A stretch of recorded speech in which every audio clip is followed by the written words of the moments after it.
Welcome back to Academia biology. मैं हूं आपके साथ Sachin Antil. So guys, today we are going to study the regulation of blood glucose levels by the help of secondary messenger cyclic AMP और we can say CAMP. So now let's start with this. So firstly we need to understand what are secondary messengers. So secondary messengers are a variety of molecules that carry signals inside a living cells. यानी कि एक living cell के अंदर जो signal को पहुंचाने का काम करता है उन मॉलिक्यूल्स को हम यूजुअली बोलते हैं secondary messengers. The secondary messengers can range from to a water soluble molecule to a gaseous one. तो जो है आपके सेकेंडरी मैसेंजर के जो मॉलिक्यूल है वो वाटर सोल्यूबल भी हो सकते हैं या फिर ये कोई गैसियस मॉलिक्यूल भी हो सकता है। ठीक है। The information conveyed by these secondary messengers are encoded by their concentration, or simply we can say a rise or fall in the concentration of these messengers conveys a signal from its source to its target. तो definition को एक बार लिख लेते हैं। Mainly जो ये message encode करते हैं वो इनकी कंसंट्रेशन पे डिपेंड करता है। तो इनकी कंसंट्रेशन में कोई कमी है या वो इंक्रीज हो जाती है, उसी से जो मैसेज है वो कन्वे होता है आपके सोर्स से आपके टारगेट के पास। So what are secondary messengers? These are a variety of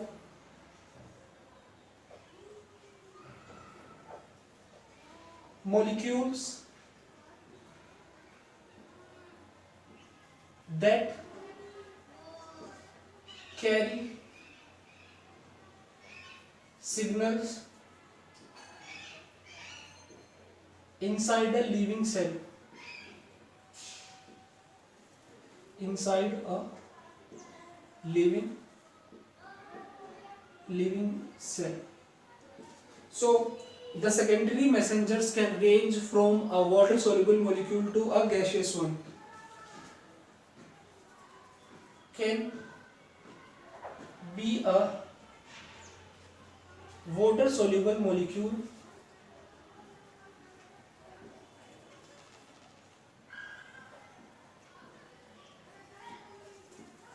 or a gaseous molecule. Gaseous molecule. So gaseous molecule का अगर हम एग्जाम्पल लिखना चाहे तो लिख सकते हैं NO2। ठीक है। तो ये आपके सॉलिड मॉलिक्यूल्स भी हो सकते हैं और आपके गैसियस मॉलिक्यूल भी हो सकते हैं। The message carried by secondary messengers by them is encoded by their concentrations, is encoded by their concentration। ठीक है। तो इनकी कंसंट्रेशन पे इनके मैसेज को कैरी करने की जो है वो कैपेबिलिटी वो डिपेंड करती है। Now the next point is a rise or fall in the concentration conveys a message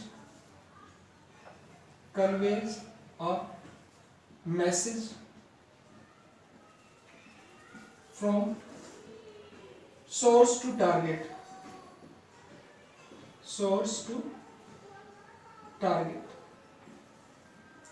तो ये हो गया आपका बेसिक इंट्रोडक्शन आपका सेकेंडरी मैसेंजर्स के बारे में जो आपको पता होना चाहिए।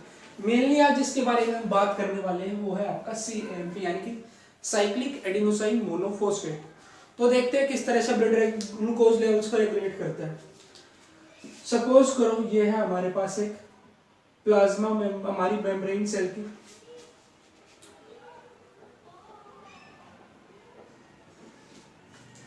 जिस पे प्रेजेंट है आपका एक receptor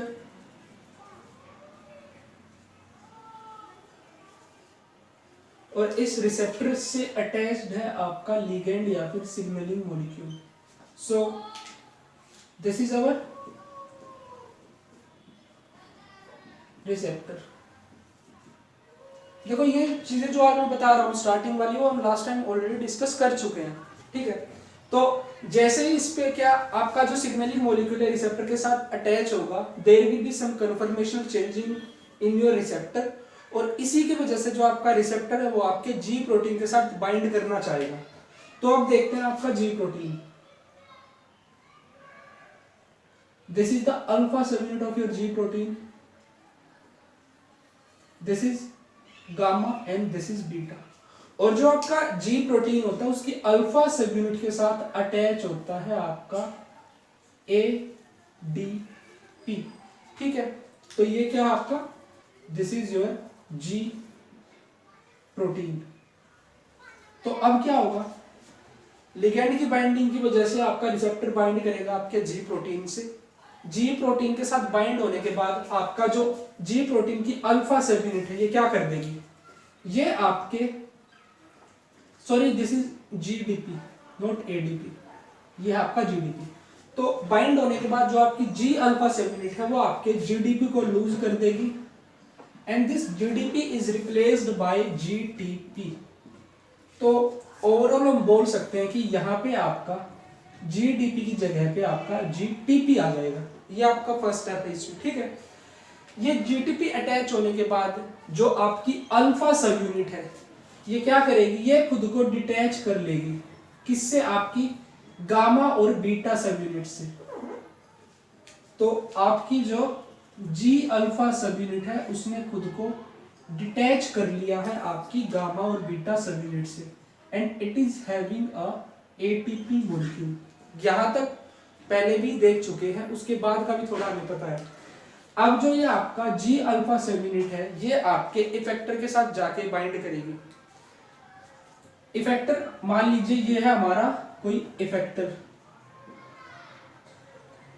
in this case we have adenyl cyclase, adenyl cyclase हमारा इफेक्टर है एडिनाइल साइक्लेज जो अब तक है इनएक्टिव। तो जो आपकी जी अल्फा सब यूनिट है ये एडिनाइल इनएक्टिव एडिनाइल साइक्लेज के साथ अटैच होगी, जिसकी वजह से ये आपका एडिनाइल साइक्लेज क्या हो जाएगा, एक्टिवेट्स, दिस विल एक्टिवेट्स। तो अब यहां लिख सकते हैं हम आपका ए साइक्लेज यानी कि adenylyl साइक्लेज which is active now. ये आपका हो गया सेकंड स्टेप जिसमें आपका जी अल्फा सब यूनिट ने आपके इफेक्टर को यानी कि आपके एडिनाइल साइक्लेज को एक्टिव कर दिया है। अब देखो जो आपका एडिनाइल साइक्लेज है एक्टिव फॉर्म में प्रेजेंट है, अब ये क्या करेगा, this will catalyse formation of CAMP। ये ATP से आपका फॉर्म करेगा आपका CAMP। तो यहां लिख सकते हैं हम this will catalyse formation of CAMP from ATP। जो आपका CAMP है ये क्या है आपका, this is your secondary messenger जिसको हम बोलते हैं आपका साइक्लिक AMP। ठीक है, तो अब जो आपका ये क्या आपका दो स्टेप हो गए, ये आपका थर्ड स्टेप है। तो देखो यहां लिख लेते हैं, फर्स्ट स्टेप यहाँ अटैचमेंट वाला था, सेकंड स्टेप यहाँ पे आपका एडिनाइल साइक्लेज एक्टिवेट होता है, थर्ड स्टेप आपका ये CAMP की फॉर्मेशन होती है।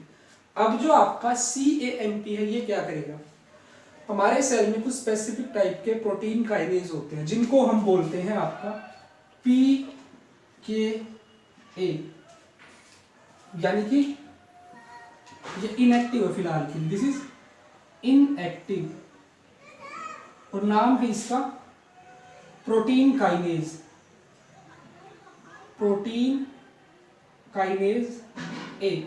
ये आपका प्रोटीन काइनेज A है जो क्या है इनएक्टिव। अब इस पे आपका CAMP एक्ट करेगा and cause and make its active, और इसको क्या कर देगा, एक्टिव कर देगा। This is active PKA phosphorylase kinase enzyme. इसने क्या कर दिया, हमारे फॉस्फोरिलेज काइनेज एंजाइम A को एक्टिवेट कर दिया है। अब देखो जो आपका फॉस्फोरिलेज काइनेज एंजाइम है इसका मेन फंक्शन क्या होता है, the main function of protein kinase A और we can say PKA is phosphorylation, phosphorylation, phosphorylation यानी कि ये आपके चीजों में फॉस्फेट ग्रुप का एडिशन करवाएगा, एड फॉस्फेट ग्रुप्स,